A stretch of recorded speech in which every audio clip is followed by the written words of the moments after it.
ನಮಸ್ಕಾರ ವೀಕ್ಷಕರೇ. ಇವತ್ತಿನ ಒಂದು ವಿಷಯದ ಬಗ್ಗೆ ನಾನು ನಿಮ್ಮ ಮುಂದೆ ಚರ್ಚೆ ಮಾಡ್ತಾ ಇದ್ದೇನೆ. ಒಂದು ವಿಷಯವನ್ನು ನಿಮ್ಮ ಮುಂದೆ ನಾವು ಪ್ರಸ್ತುತಪಡಿಸ್ತಾ ಇದ್ದೇನೆ. ಅದು ಏನಂದರೆ,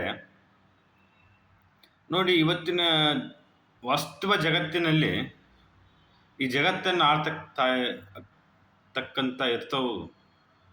ಇವತ್ತಿನ ವಾಸ್ತವಿಕ ಜಗತ್ತಿನಲ್ಲಿ ಈ ಜಗತ್ತನ್ನು ರೂಲ್ ಮಾಡ್ತಾ ಇರೋವು, ಆಳುತ್ತಿರುವವು, ಅಥವಾ ಜಗತ್ತಿನ ಮೇಲೆ ಹಿಡಿತಾ ಇರತಕ್ಕಂತಹ ಸಂಸ್ಥೆಗಳಂದರೆ ಕಾರ್ಪೊರೇಟ್ ಸೆಕ್ಟರ್ ಅಂದರೆ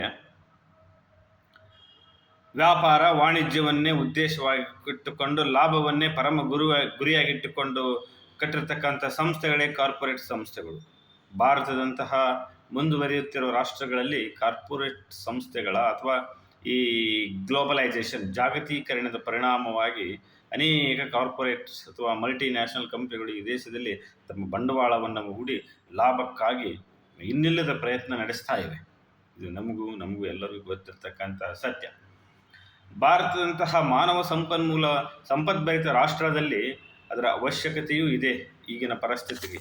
ಏಕೆಂದರೆ ಈ ದೇಶದಲ್ಲಿ ಕೃಷಿಯನ್ನೇ ಪ್ರಧಾನವಾಗಿ ನಂಬಿಕೊಂಡಿರ್ತಕ್ಕಂತಹ ಅದೆಷ್ಟೋ ಕುಟುಂಬಗಳು ಇವತ್ತು ಕೃಷಿಯಲ್ಲಿ ಬದುಕನ್ನು ಸಾಧಿಸಲಿಕ್ಕೆ ಅಥವಾ ಬದುಕನ್ನು ಸಾಗಿಸಲಿಕ್ಕೆ ಸಾಧ್ಯ ಆಗ್ತಾ ಇಲ್ಲ ಅನ್ನೋದು ಎಲ್ಲರಿಗೂ ಗೊತ್ತಿರ್ತಕ್ಕಂಥ ಸಂಗತಿ.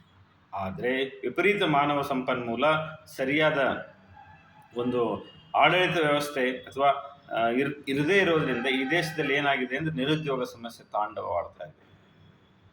ಅಧಿಕಾರಕ್ಕೋಸ್ಕರ ಅವೈಜ್ಞಾನಿಕ ಯೋಜನೆಗಳನ್ನು ಘೋಷಿಸ್ತಕ್ಕಂಥ ಸರ್ಕಾರ ಈ ದೇಶದ ಬಡತನಕ್ಕೆ ಇಂದಿನಿಂದ ಅಥವಾ ಇಂಡೈರೆಕ್ಟ್ ಅಂತ ಹೇಳ್ತೀವಿ, ಆ ರೀತಿ ಕಾರಣ ಆಗಿದೆ ಎಂಬುದು.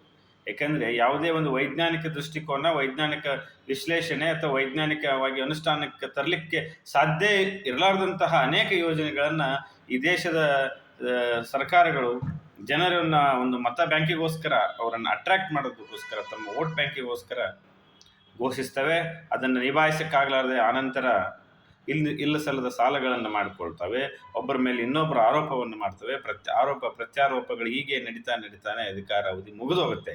ಜನರು ಎಲ್ಲೋ ಅಲ್ಲೋ ಇಲ್ಲೋ ಎಷ್ಟೋ ಒಂದು 4-8 ಲಕ್ಷ ಅಥವಾ ಎಷ್ಟೋ ಒಂದು ಪರ್ಸೆಂಟೇಜ್ ಜನಗಳಿಗೆ ಆ ಯೋಜನೆಗಳನ್ನು ತಲುಪಿಸಿ ಅದರಲ್ಲಿ ತಾವು ತಿಂದು ತಮ್ಮವ್ರನ್ನೂ ತಿನ್ನಿಸಿ ತಮ್ಮ ಪಕ್ಷಕ್ಕೂ ಹೈಕಮಾಂಡ್ಗೂ ಅದನ್ನು ರೆವೆನ್ಯೂ ಸಲ್ಲಿಸಿ, ಇನ್ನು ಜನಸಾಮಾನ್ಯರಿಗೆ ಎಷ್ಟು ಮಟ್ಟ ಮುಟ್ಟಿಸ್ಬೋದು ಇವರು? 100 ರೂಪಾಯಿ ಬಿಡುಗಡೆ ಆತಂದರೆ 10 ರೂಪಾಯಿ ಜನಗಳಿಗೆ ತಲುಪಲ್ಲ. ಈ 10 ರೂಪಾಯಿಗೋಸ್ಕರ ಜನಗಳು 1000 ರೂಪಾಯಿ ಸಾಲವನ್ನು ತಮ್ಮ ಮೇಲೆ ಏರ್ಕೊತಾ ಇದ್ದಾರೆ. ಇದು ಜನರಿಗೆ ಗೊತ್ತಿಲ್ಲ. ಇಂತಹ ಒಂದು ಸಂದಿಗ್ಧ ಪರಿಸ್ಥಿತಿಯಲ್ಲಿ ಭಾರತ ದೇಶ ಇವತ್ತು ನಡೀತಾ ಇದೆ.